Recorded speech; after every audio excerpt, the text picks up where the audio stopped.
Merry Christmas, everybody. Happy holidays. This beautiful Christmas morning, and it's a very warm morning down here across a large section of the southern and southeastern U.S. Temperatures are going to be near 70 degrees here in the southeast. But we have a new update. We do have a day 5 risk for severe weather. That's going to be December 29 right now, but there is a lot of uncertainty with this system that we're going to discuss during this weather briefing. It basically has to do with the upper levels and whether or not a trough is going to eject. There you can see this upper level pattern. Still, we have that negative PDO that's causing that atmospheric river just to hammer portions of the western U.S. That includes the Sierra Nevadas that are getting some big time snow.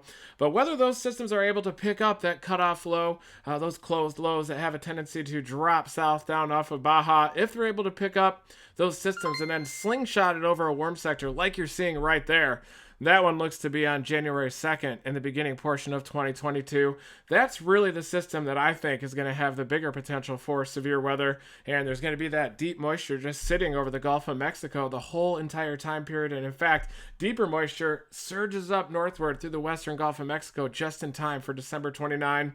I don't think right now that December 29 is going to be a huge outbreak just because it doesn't have that textbook big time trough ejection, at least in the models right now. Kind of a weaker trough ejection, a subtle jet streak. There you can see the one lifting up toward the Great Lakes. And then another jet streak comes in behind it, a subtle jet streak on the 29th. But that Arctic front does not quite surge all the way down to the Gulf of Mexico. But look at that on the west coast right now. You can see that system surging south through the western U.S. And in this one, it's able to pick up that closed low that's off of Baja. This is similar to that outbreak on December 10 and 11 where it picked up that closed low off of Baja and then in the slingshot mechanism just dragged it across the warm sector, brought that elevated mix layer along with it. Also, near a negative tilt with that embedded trough axis helped to surge that moisture all the way up to the southern Great Lakes. That's the type of trough ejection that's going to lead to a big outbreak like December 10 and 11. The one coming up on Wednesday just does not look that substantial, and I'm going to show you why, but it could change. It all depends on the strength of that jet axis. But here is the moisture loop, and watch the Gulf of Mexico. Keep an eye on those purples. There's that surge of moisture up into the western Gulf of Mexico, invading the lower Mississippi River Valley. Looks like the night of December 29 could be a pretty substantial severe weather event across eastern Louisiana, central southern Mississippi, and Alabama. But notice how that moisture just sits in the Gulf of Mexico. You have those 70 plus dew points down there.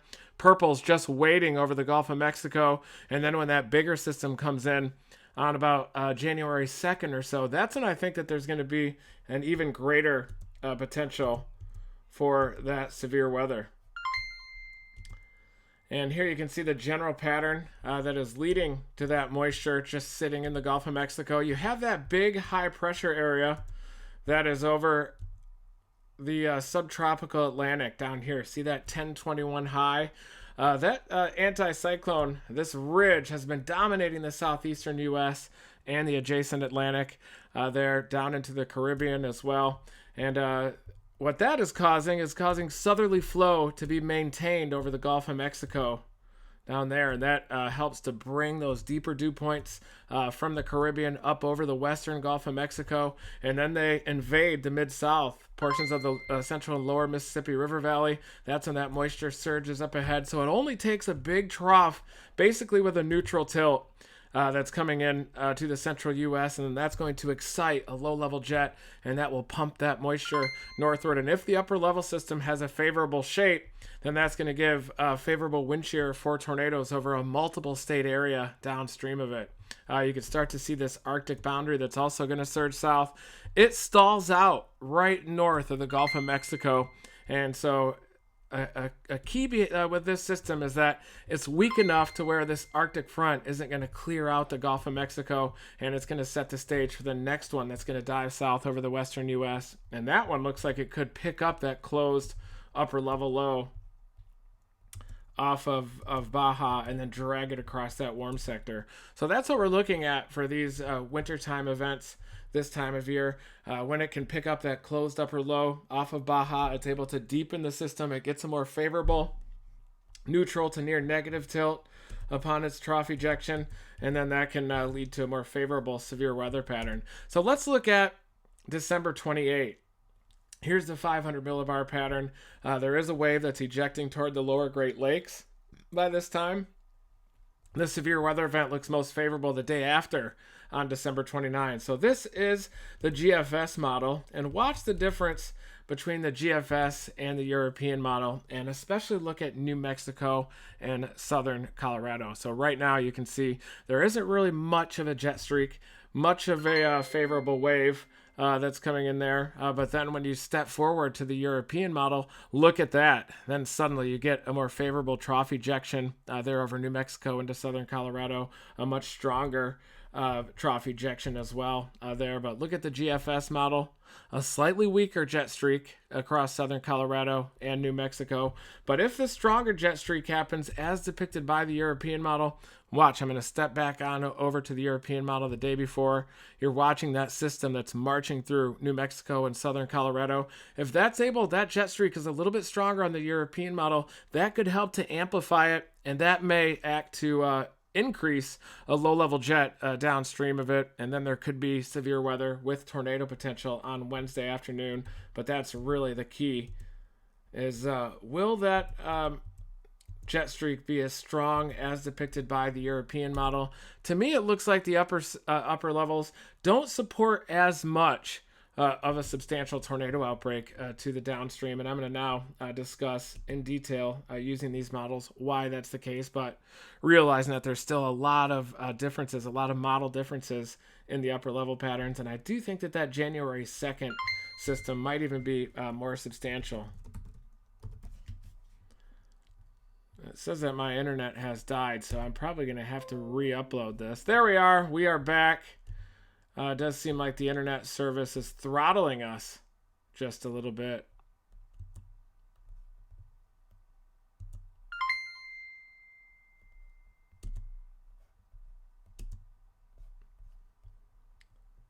Thank you, everybody, for popping back in here. So, in short, I think that the system on December 29, there's a lot of model discrepancy. The European has a stronger jet streak that is rounding the base of that trough. New Mexico, southern Colorado, there you can see those reds surging across New Mexico. That's a deeper, stronger jet streak that's going to help to amplify that western U.S. trough. But you can see in general, a trough ridge pattern from west to east across the United States is favorable in general for severe weather to continue through this winter. And I think that this is going to be a big time severe weather winter. It already is a record-breaking winter as well during December. And I think that if this system, let me pull up the internet here really quickly, and then we can go over some of these model discrepancies in detail. And also I want to look at that system for around December 26th. Merry Christmas, everybody. I hope that everybody's having a great Christmas morning and a great holiday season. We just had our blueberry bake that my mom makes in the morning, starting off the day with a ton of sugar. I'm more of a fat and grease burner, so I'm used to starting the day with about 4 eggs every single morning. But since it's Christmas, you know, it's a wonderful time of year.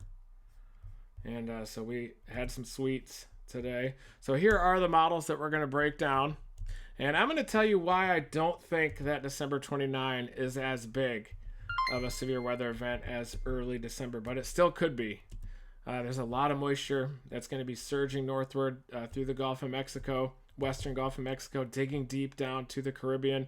So all it takes are favorable kinematics and shear profiles to pull that moisture northward. So here you can see the system diving south through western California, through the west coast into the Pacific Northwest. One thing that's different between December 10 and 11 is you don't have this closed upper low that's just sitting off of Baja. Before we had that, and then we had the parent trough diving south through the western U.S., it was able to pick up that closed upper low and then slingshot it, basically like playing kickball and kicking a home run ball downstream of that trough. It was able to pick up that embedded a trough axis, and you actually had a slightly negatively tilted trough axis embedded within a large-scale western U.S. trough that had that positive tilt. And in this case, in the GFS, this is this morning's GFS. This is the 27th. So this wave is quite strong here in the 27th. This one takes a a relatively strong surface low 990s up toward the upper Great Lakes. That's not the system that we're interested in, but that system does help to pull some moisture northward into the western Gulf of Mexico and could set the stage for a pretty substantial event.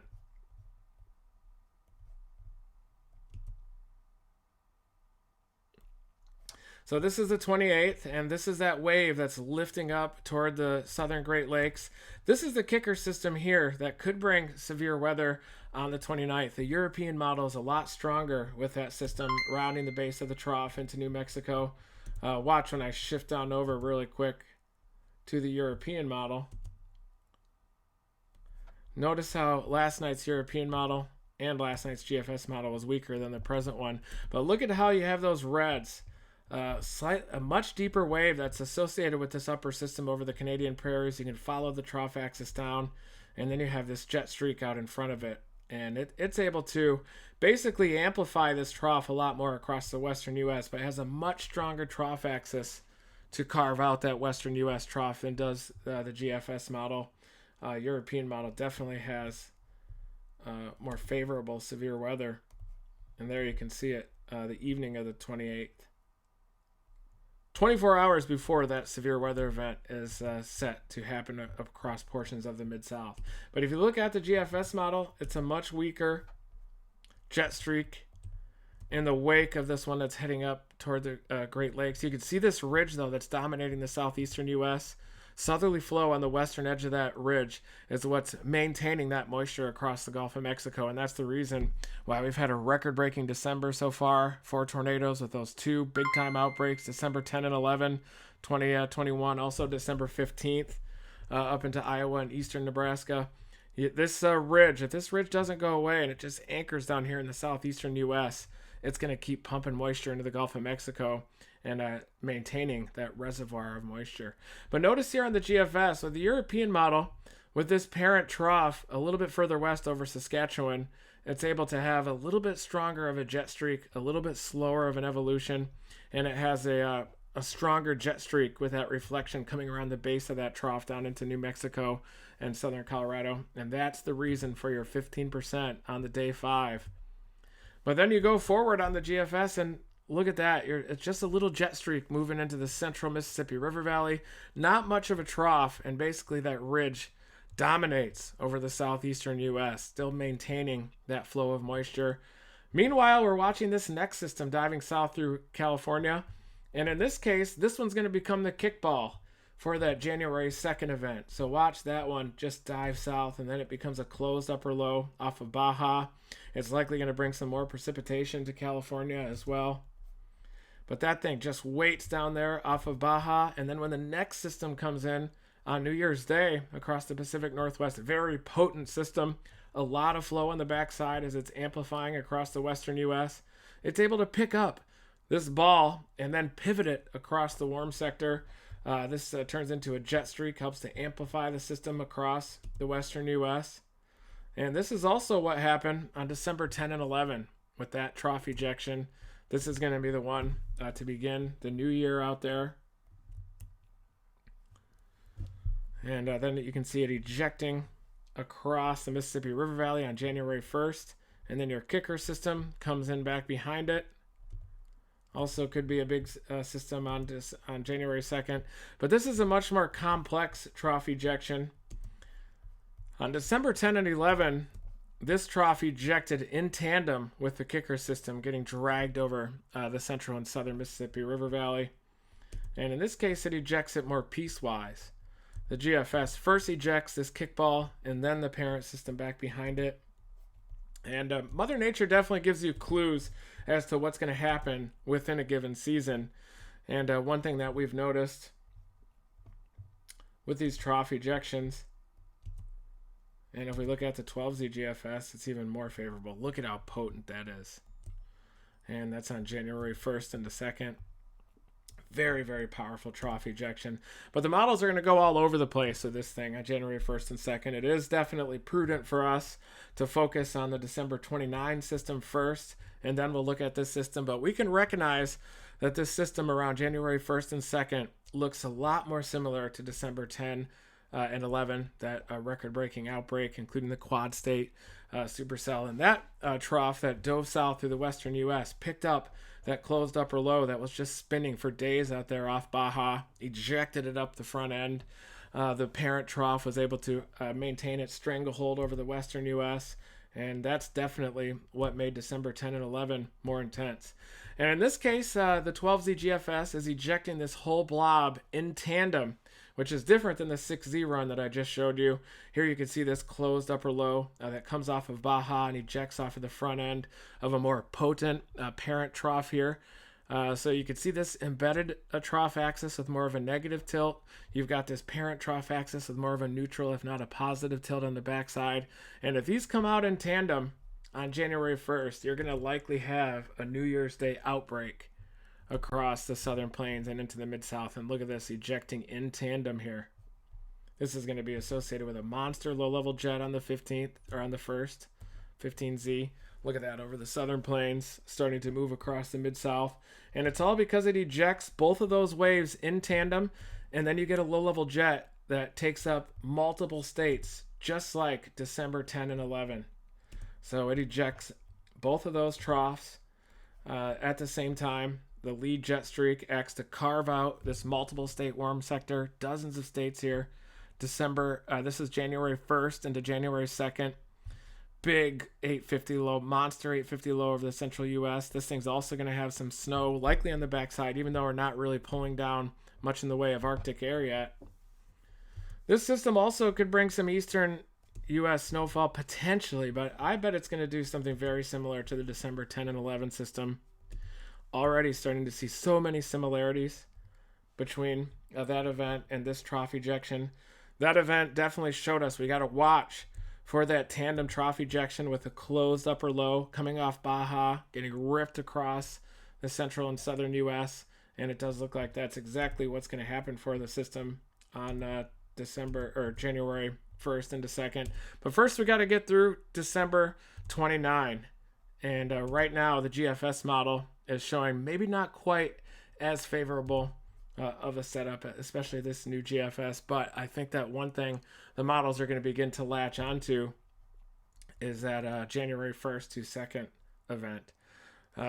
December 29, though, still there is that potential for severe weather, including tornadoes, especially if the European model verifies. And the European model features this slightly stronger wave coming through New Mexico into southern Colorado. But one thing that this system is lacking is that it doesn't have that kickball. This is just a leg that's whiffing into thin air. It's kicking nothing. It's trying to kick a ball, but there's no ball there to be kicked. So it just ejects. It's a weaker kick as well.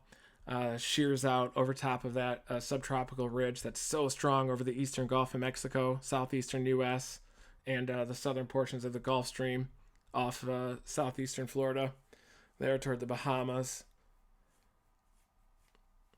down toward the Greater Antilles. Beautiful weather down there. But that strong subtropical high that is maintaining that moisture over the Gulf of Mexico is going to require that tandem trough ejection, basically digging that closed upper low off Baja, kicking it out ahead of the trough, dragging it over that warm sector, and that is really what's going to lead to a more favorable severe weather setup. And that's when I think that's going to happen on January 1st into 2nd. Timing still could change a little bit.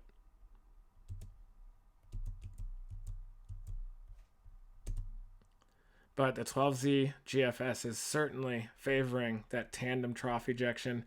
This is the one coming up here. What an active jet stream that we do have. So this is beginning the loop here. There you can see that system diving south through California. That one's going to shear over top of that subtropical ridge. There's a jet streak coming back behind it. A bit of a kicker system for the 29th right there. Not a substantial wave, though. And then watch the western U.S. There you can see that closed low diving off California. That anchors off of Baja. Then the parent system arriving on the Pacific Northwest picks up that closed upper low off Baja. And they eject in tandem now in the 12Z GFS. Look at that tandem trough ejection. The kickball gets ripped all the way up to the southern Great Lakes. That's going to carve out a low-level jet axis. It's going to take up multiple states. And that is certainly the trough ejection that we are watching. And that's going to result potentially in this huge warm sector, low-level jet. That's the 850 map. Look at the moisture for a trough ejection like this. And look what it does with those 60s dew points. Brings them all the way up to Indianapolis again. So if this happens on January 1st and 2nd, this would be likely a repeat of some of these outbreaks that we've already had during December. I wonder if there's another kicker system that's going to lift up toward the Corn Belt as well with a negatively tilted trough ejection. But if this happens, you're likely going to have a tornado outbreak over multiple states to begin 2022. And it is possible that we still could have an event on December 29. That moisture is just sitting down there. This is the 29th. And even with that flatter trough ejection, let's zoom in a little bit closer and drill down in detail. Look at some soundings. So this is the 29th, and upper 60s dew points sitting here over the Mid-South. See how that translates into CAPE, surface-based CAPE. Quite a bit of CAPE down there. Moderate instability for this time of year. Look at that reservoir of CAPE just sitting over the western Gulf of Mexico. So if this were a more substantial upper level system with greater kinematics, then we'd be talking about an outbreak again of severe weather with tornadoes across the Mid-South. But right now it looks like the upper levels are not quite cooperating. Let's take a sounding here just to the west of Jackson.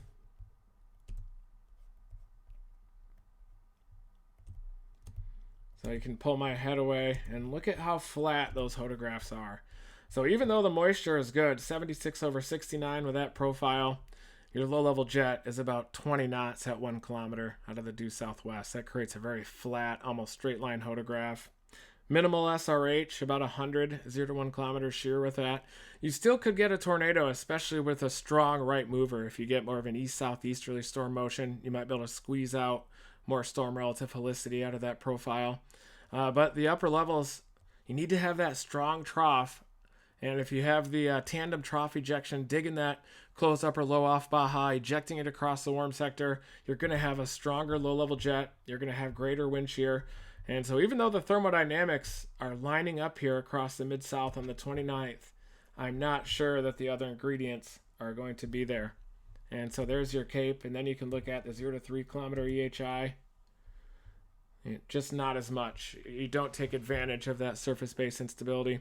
Where you have the greater surface-based instability, you have a minimum in that storm relative helicity in the lowest 3 kilometers. Even up near the I-20 corridor, your 1 and 2 kilometer winds are weaker than 20 knots. And it looks like the good news for the Mid-South for the 29th is that, at least according to the GFS, it looks like conditions are going to be relatively marginal for a widespread tornado event. However, it's a different story on January 1st and 2nd with that stronger trough ejection, bringing up that kicker system, ejecting in tandem, January 1st and 2nd, big trough ejection, rocketing. So you can look at 850 here on our models and definitely show a weak, wimpy, low-level jet on the 29th, late afternoon into evening. If you had some of your reds in there, some of the purples, 30, 40, 50, 60, 70 knot low-level jet, then we'd be talking about big-time tornado potential. But here in the GFS model, weak flow, weak sauce out there in terms of kinematics. You do try to get some 30 to 40 knot low-level flow there overnight, and a little bit of a low-level jet into southern Louisiana tries to develop near midnight. And we can click on that and notice how the photographs do elongate a bit. Let me pull my head out of there. Slightly better curved photograph.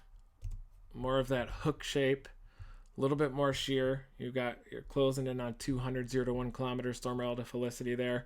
So it does look like even with this weaker trough ejection, there is a chance of some nocturnal tornadic supercells that could develop there across southern Mississippi. And there is that cool planetary boundary layer bias down here as well with the global model, so you'll probably have a little bit more instability to work with as well. Maybe down into New Orleans on the 29th. Some soundings that do support that marginal tornado threat. But unless the European verifies, and the European has a slightly stronger jet streak out ahead of it, and the European model should have a stronger low-level jet as well out ahead of it, but it just doesn't go quite out far enough. But you can see at least on the night of the 28th, associated with that lead wave, you do have a decent low-level jet pumping into the lower Mississippi River Valley, bringing that moisture northward. Thermodynamics aren't going to be an issue. 28th seems to have better shear, but the moisture hasn't yet arrived yet. So it seems like with that lead wave, you might even have better shear across the lower Mississippi River Valley, but the thermodynamics just have not arrived yet. Those dew points are getting transported northward from the Caribbean. There they are, just arriving there in the western Gulf of Mexico by the 28th.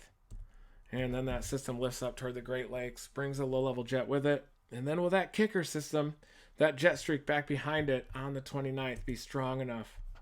It does, even with that meager low-level jet, it is capable of bringing that moisture northward a bit. Maybe a midnight threat here across southern Louisiana, southeastern Louisiana into southern Mississippi, but I think my sights are on that January 2nd and 1st event. I think that's going to be a more substantial severe weather event that we're just going to have to keep an eye out. So day 4, we do have a 15% risk of tornadoes. I do agree with the lower probability there. Even though we didn't have a day 5 risk out that preceded the December 10th through 11 event, we knew that that one had higher upside because it was digging that closed low off of Baja and slingshotting it across the central and southern U.S., resulting in a multi-state warm sector, big-time low-level jet covering like 25 states. But you may remember that one also had a couple preceding lower-end severe weather events that also produced tornadoes. That one in eastern Tennessee. We were also tracking that event down in central southern Louisiana, with Alexandria having that tornado warning and even producing that tornado just to the south of Alexandria. So I think we're going to have the 29th is basically one of those preceding lower end severe weather events.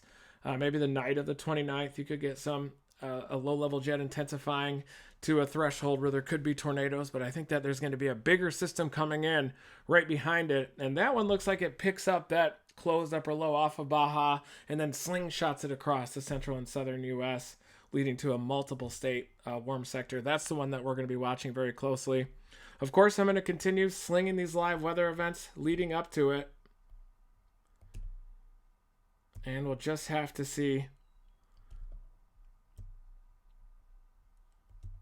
if the European model is correct. If the European model is correct, then it's going to be chaseable on the 29th. If the GFS model is correct, then I don't think that the 29th event is going to be chaseable, and our sights are going to be set on January 1st and 2nd for that larger trough ejection that ejects in tandem from Baja. But that's a more complex scenario. Picking up that closed upper level low requires the perfect timing of that system diving south across the western U.S. If that timing is favorable, it's going to be able to pick up that upper level low, slingshot it across the central and southern U.S. If it's unfavorable, then the parent trough will hang back, might even miss the closed low altogether, and then just shear out over top that southeastern high down there that is dominating the Gulf of Mexico across the southeastern U.S. But I think this is going to be a story for the entire winter. I think we're going to continue to see these wintertime tornado events, big moisture sitting down in the Gulf of Mexico, surging northward across the central and southern U.S. Probably we'll see at least 2 to 3 more of these events, and all of this is going to be basically foreshadowing for a very active spring of 2022 across the southeastern Great Plains and the Mid-South. Similar to that year 2011, where you had a cold PDO over the northeastern Pacific. That's one thing that we have in place right now, as La Nina, year 2 La Nina, is maturing across the tropics, and those Kelvin waves are propagating those cold waters across the northeastern periphery of the Pacific, leading to that cold PDO. So thank you, everybody, for tuning into this weather report on Christmas Day. Hope you have an awesome Christmas. record-breaking temperatures out here in the southeastern U.S., so I'm going to get out. I'm delivering the rollerblades to my nieces. I'm excited about that. We're going to be outside rollerblading in these wonderful temperatures. I'm going to be introducing them to the wonderful world of rollerblading. So thank you, everybody, for tuning in to this weather report. Never stop chasing.